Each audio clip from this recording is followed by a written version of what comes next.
Nizamabad parliament స్థాయిలో ఏ ఒక్క BRS కార్యకర్తకు నష్టం కలిగినా కష్టపెట్టినా ఎవరిని వదలమని మాజీ మంత్రి బాల్కొండ ఎమ్మెల్యే ప్రశాంత్ రెడ్డి అన్నారు. ఆదివారం నిజామాబాద్ జిల్లా ఎడపల్లి మండల కేంద్రంలోని సరయు కన్వెన్షన్లో ఏర్పాటు చేసిన బీఆర్ఎస్ నియోజకవర్గ స్థాయి కార్యకర్తల సమావేశంలో ఆయన మాట్లాడారు. కాంగ్రెస్ అభ్యర్థి ఎమ్మెల్సీగా ఒక్కసారి కూడా ఇక్కడకు రాలేదని, అబద్ధాల బీజేపీ ఎంపీగా పనిచేసిన అరవింద్ జిల్లాకు ఏం చేశారో చెప్పి ఓట్లు అడగాలని ఆయన అన్నారు. బోధన్ నియోజకవర్గంలో 1,00,000 ఓట్లు రావాలని ప్రతి కార్యకర్తను కడుపులో పెట్టి కాపాడుకుంటామన్నారు. అక్రమ కేసులు, అవిశ్వాసాలు, భయపెట్టడం వంటి కార్యక్రమాలతో కాంగ్రెస్ పార్టీలో చేర్చుకుంటే సరికాదన్నారు. నిజామాబాద్ జిల్లా బీఆర్ఎస్ ఎంపీ అభ్యర్థి బాజిరెడ్డి గోవర్ధన్ మాట్లాడుతూ బీఆర్ఎస్కు ఓటు వేయించి గెలిపించాలని, అప్పుడే బీదర్ రైల్వే లైన్ వేయడం, ఎన్ఎస్ఎఫ్ షుగర్ ఫ్యాక్టరీ తెరిపించడం నా బాధ్యత అని అన్నారు. బోధన్ నియోజకవర్గ ఇన్ఛార్జ్ జిల్లా పరిషత్ చైర్మన్ దాదన్న గారి విఠలరావు మాట్లాడుతూ ఈ ఎన్నికలు జీవన్మరణ సమస్య అని, 14 ఏళ్ల పోరాటం, 10 ఏళ్ల పాలన చేసి తెలంగాణ అభివృద్ధి చేసిన ఘనత బీఆర్ఎస్ పార్టీదేనని ఆయన అన్నారు. ఈ కార్యక్రమంలో ఎంపీపీ శ్రీనివాస్, గిర్దావర్ గంగారెడ్డి, రవికిరణ్, నర్సింగ్రావు, భూమారెడ్డి, సంజీవ్ రెడ్డి, రజాక్, రవీందర్ గౌడ్, నియోజకవర్గంలో ఎంపీటీసీలు, తాజా మాజీ సర్పంచ్లు, మండల గ్రామ కమిటీ అధ్యక్షులు, పార్టీ నాయకులు, కార్యకర్తలు పాల్గొన్నారు.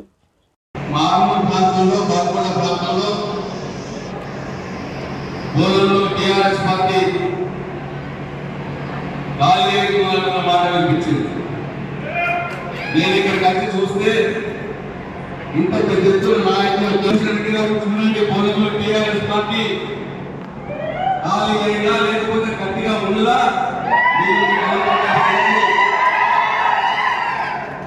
మా సోదరి అయేషా ఫాతిమా గారు ఫోన్ చేశారు. ఒక నియోజకవర్గ స్థాయి మీటింగ్ అంటే క్యాండిడేట్ వస్తారు, తర్వాత నియోజకవర్గ స్థాయి నాయకులు ఉంటారు. కానీ సోదరి ఫాతిమా ఫోన్ చేసి, అన్న మీరు కూడా రావాలి, జీవనన్న రావాలి, గణేష్ అన్న రావాలి, మీ అందరూ కూడా రావాలి పెద్దలంతా అంటే ఎందుకమ్మా అని అడిగిన. అన్న ఇక్కడ ఒక నిరంకుశమైన పాలన జరుగుతూ ఉంది. బోధనలో కార్యకర్తల కేసులు పెట్టి భయపెట్టి పార్టీలో చేసుకుంటా ఉన్నారు. నాయకుల మీద అవిశ్వాస తీర్మానాలు పెట్టి భయపెట్టించి పార్టీలో చేసుకుంటా ఉన్నారు. మీరందరూ వస్తే కానీ నాకు ధైర్యం ఉండదని నా చెప్పండి. మీరెన్ని కేసులు పెట్టినా, మీరెన్ని అవిశ్వాస తీర్మానాలు పెట్టినా, ఇగో ఇంకా టీఆర్ఎస్ పార్టీ నాయకులు నిద్రపోవడానికి సిద్ధంగా ఉన్నారు సుదర్శన్ రెడ్డి గారు అని చెప్పి ఈ వేదిక మీద శ్రీనైపులు చెప్తా ఉన్నా. అయినా ఏం పోయే కాలం మీకు 72 సంవత్సరాల వయసు వచ్చింది. రిటైర్మెంట్ ఏదో పోయేటప్పుడు, రిటైర్ అయినప్పుడు మీకు ఆడుపనులు ఎందుకు? మీకు భయపెట్టి మీ పార్టీలో చేసుకునే కర్మ మీకు ఎందుకు? అవిశ్వాస తీర్మానం పెట్టి మీ పార్టీలో చేసుకునే దౌర్భాగ్యం మీకు ఏం సాధిస్తారు? పోయేటప్పుడు మంచిగా గౌరవంలో పోవాలని లేదా? మీకు భగవంతుడు అనేవాడు ఉంటాడు. మీరు ఎంత భయపెట్టిస్తే, మీరు ఎంత అందజేయాలని ప్రయత్నిస్తే అంతకు రెట్టింపుగా ఎదురు వస్తారు. ఇది మీరు అర్థం చేసుకోవాలని చెప్పి నేను సుదర్శన్ రెడ్డి గారికి చెప్తా ఉన్నా. అని ఎందుకంటే మీకు విడిసిపాటు ఏం సాధించిందని ఏమన్నా మీరు ఎంత చేసినా మాకు తెలియదా? మీ నియోజకవర్గంలో బీజేపీ పార్టీ టికెట్ నిజంగా రావాల్సిన వ్యక్తికి వచ్చి ఉంటే మీరు గెలిచేవారా? మీ జిల్లాలో అరవింద్తో మ్యాచ్ ఫిక్సింగ్ అయ్యి ఎవరికైతే టికెట్ రావాలో వాళ్ళు రాకుండా చేసి అడ్డదారిగా తెలిసింది మీరు సుదర్శన్ రెడ్డి గారు. నిజామాబాద్ జిల్లా ప్రజలకు తెలియదా ఏం కనకార్యం చేసిందని? ఎందుకంట ఎందుకు విసుపాటు ఏది పెరిగి లేవనుకుంటారా? మీరు మంచిగా పనిచేసారు, నేను కూడా మంచిగా పనిచేస్తున్నా. మీరు ఎమ్మెల్యే గెలిచిన 2 సార్లు ఓడిపోయిన సెకండ్ మీద 2 సార్లు ఓడిపోయి గెలిచిన. ఇక్కడ మేము 2 సార్లు డైరెక్ట్ గా గెలిచిన వాళ్ళము, 3 సార్లు యాక్టివ్ ఎమ్మెల్యే గెలిచినట్టు ఉన్నా. మా బోధన నియోజకవర్గంలో ఉన్న మా టీఆర్ఎస్ పార్టీ కార్యకర్తలు ఏమైనా మీరు ఇబ్బందులు పెడితే ఖబర్దార్ జాగ్రత్త, మేమందరం కూడా బోధనలో వచ్చి వాగుతాం. మా కార్యకర్తలు కాపాడుకుంటాం. మీ అదిరింపులకు బెదిరింపులకు లొంగిపోయేది లేదు. ఏదో కొందరికి పదవాస చూపి, ఏదో కొందరికి పనులాస చూపి, ఏదో కొందరికి డబ్బులాస చూపి, ఏదో కొందరికి బిల్లు రావడంతో బిల్లు ఆపేస్తానని చెప్పి కొందరిని మా నాయకులు చేసుకుంటున్న తప్పిస్తే నిజమైన టిఆర్ఎస్ పార్టీ కార్యకర్తలు ఇక్కడ ఉన్నాడు చూడండి సురేష్ రెడ్డి గారు అని చెప్పి మీకు సవాల్ చేస్తా ఉన్నారు. కాబట్టి చాలా చూస్తాం. మీరు రెండు పర్యాలకు ఓడిపోతే మీరు ఎక్కడున్నారు? బోధనలో ఎక్కడ కలిసినారు? ఎవరి కష్టాలు చూస్తారు? మేము అధికారంలో ఉన్నప్పుడు ఇంతకు బాధ్యత చెప్పినాడు. మేము అధికారంలో ఉన్నప్పుడు మీ కాంగ్రెస్ పార్టీ పిసిసి అధ్యక్షులు లైన్ వైపు వచ్చి చేరినారు. ఇవాళ మామూలు కొంతమంది మీరు చేసుకున్నంత మాత్రాన టిఆర్ఎస్ పార్టీ కేసీఆర్ ని ఏదో చేస్తామనుకుంటే మీరు పగటినదని అంటున్నారు సురేష్ రెడ్డి గారు. మీకు ఈ పార్లమెంట్ ఎన్నికల్లోనే మీ దౌర్జన్యాలు, మీ బెదిరింపులు ఇవన్నింటికి సమాధానం బోధన నియోజకవర్గం టిఆర్ఎస్ పార్టీ కార్యకర్తలు, మా బోధన నియోజకవర్గ ప్రజలు మీకు తిరిగి ఎన్నికల్లోనే వడ్డీతో సహా మీకు చెల్లిస్తారు అని చెప్పి సురేష్ రెడ్డి గారికి నేను సవాల్ చేస్తా ఉన్నా. ఏ పెద్ద గెలుపని కాంగ్రెస్ పార్టీని ఇంతకున్న జీవన్ చెప్పినాడు. ఎన్నెన్ని హామీలు ఇచ్చారు, ఏమన్నా వచ్చినా ఒక్కొక్కటి అడుగుతా చెప్పినాడు. ఏం చేసి అందరినీ ఇస్తామని ఎవ్వరికి ఏమి ఇవ్వలేదు ఇప్పుడు దాంట్లో. ఇక ఉండి ఇప్పుడు పోయి 2 లక్షల రుణమాఫీ చేసుకోవాలంటే ఇక డిసెంబర్ 9 రాగానే మాఫీ చేస్తా అన్నాడు. చేసిందా? అయిందా? ఇక ఇవాళ రైతులలో మసా మసా మసా సురేష్ రెడ్డి గారు మీకు అర్థమైతలేదని మీరేదో నలుగురు నాయకుల్ని చేసుకున్నంత మాట్లాడితే కాంగ్రెస్ పార్టీ ఏదో గట్టిగా అనుకుంటున్నారు. దాని కింద రైతులు మసుకున్నారు. రుణమాఫీ రాలేదు, రైతు బంధు చక్కగా రాలేదు. 4 నెలల పొడుగుగా వేస్తే 4 నెలలకు మించలేదు రైతు బంధు. 500 వరకు బోనస్ ఇస్తాడు, పక్కకు లేదు 500 వరకు బోనస్. బట్ పోయినాయి ప్రైవేట్ వాళ్ళు కొనుక్కున్నాం. ఇంతకుముందు మన బాధ్యత చెప్పినాడు, గవర్నమెంట్ నమ్మకంగా రైతులకు కాంటాలు పెట్టి గవర్నమెంట్ కాంటాల దగ్గర అమ్మితే ఈ రేవంత్ రెడ్డి పైసలు ఇస్తుందో లేదో అన్న భయంతో నమ్మకం మీద ప్రైవేట్ వాళ్ళకి అమ్ముకుంటా ఉన్నారు రైతులు. ఏం సాధించారు?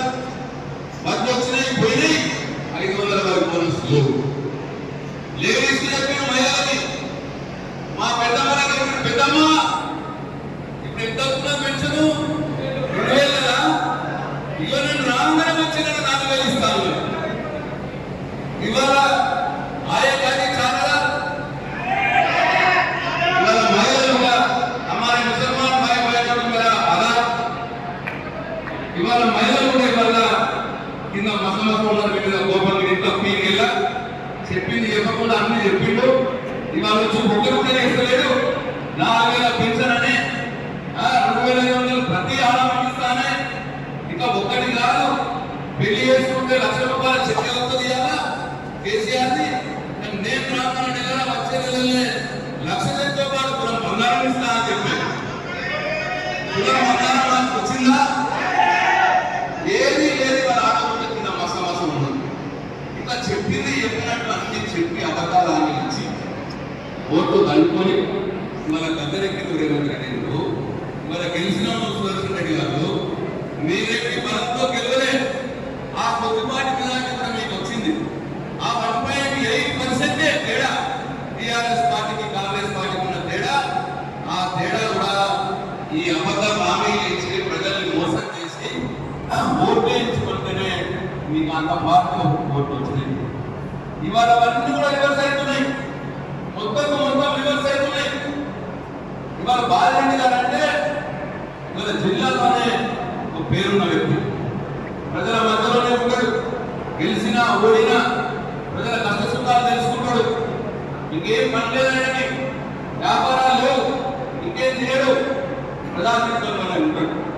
ఇవాళ ఎవరు ఉంటారు, ఎవరు ఒక ఆయన జీవన్ రెడ్డి ఇవాళ మన ఎమ్మెల్సీగా ఉన్నాడు. ఇవాళ కూడా ఎమ్మెల్సీ మన జీవన్ రెడ్డి, మన జిల్లాకి ఎమ్మెల్సీగా ఉన్న జీవన్ రెడ్డి గారు, జగిత్యాల జీవన్ రెడ్డి గారు, మీరు ఏనాడైనా ఈ నిజామాబాద్ జిల్లాలో ఏ గ్రామానికైనా వచ్చినారా? ఏ గ్రామానికైనా నాకు పైసలు ఇచ్చినారా? ఎవరి మంచికి వచ్చినారా? పెళ్లికి వచ్చినారా? సాగుకు వచ్చినారా? మరి మీకు ఎందుకు ఓటేయాలని చెప్పి మన నిజామాబాద్ జిల్లా ప్రజలు ఆలోచిస్తా ఉన్నారు. ఎందుకు వేయాలని ఓటు? మా ఎమ్మెల్సీగా ఉంటూ, మా ప్రజాప్రతినిధిగా ఉంటూ, మా కష్ట సుఖాలు పట్టించుకున్నాడు, మా ఊళ్ళో రానోడిని, మాకు 4 పైసలు లేనోడిని, మాకు అభివృద్ధి చేయనోడిని నేను ఎందుకు ఓటు వేయాలని చెప్పి వాళ్ళు ఆలోచన చేస్తా ఉన్నాను. పసుపు బోర్డు లేదు, గోధన్ షుగర్ ఫ్యాక్టరీ లేదు, పోనీ ఏనాడైనా మన గోధన్ నియోజకవర్గంలో మన గ్రామాలకు వచ్చిందా? మనకు 10 లక్షలు ఫండ్ ఇచ్చిందా? మనకి మన పని చేసిందా? మరి ఆయన కూడా ఎందుకు ఓటేయాలి? ఈ ఎంపీగా ఉన్న వ్యక్తి మనకు మోసం మాటలు చెప్పి, అబద్ధం మాటలు చెప్పి, మన ఓట్లు కనుక్కొని పార్టీలలో కూర్చొని సోషల్ మీడియాలో మాట్లాడే అరవింద్ ఎంపీని మనం ఎందుకు ఓటేసి గెలిపియాలని చెప్పి కూడా ఇవాళ ప్రజలు నిజామాబాద్ జిల్లా ప్రజలు ఆలోచిస్తా ఉన్నారు.